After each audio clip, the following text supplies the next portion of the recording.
പറഞ്ഞു. ഞാൻ മധു. ഞാൻ 5 വർഷമായിട്ട് ദുബായിൽ വർക്ക് ചെയ്യാണ്. ഞാൻ എൻ്റെ മകൾക്ക് വേണ്ടിയിട്ട് ഈ ഒരു പാട്ട് ഡെഡിക്കേറ്റ് ചെയ്യാൻ പോവുകയാണ്.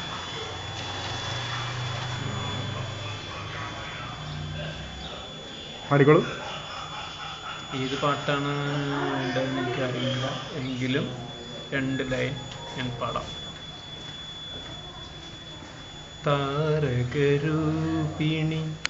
നീ എന്നും എന്നുടെ ഭാവന രോമാഞ്ചമായിരിക്കും.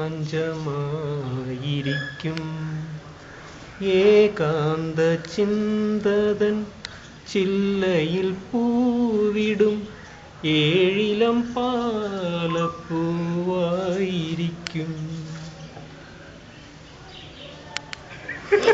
നന്ദി, നമസ്കാരം.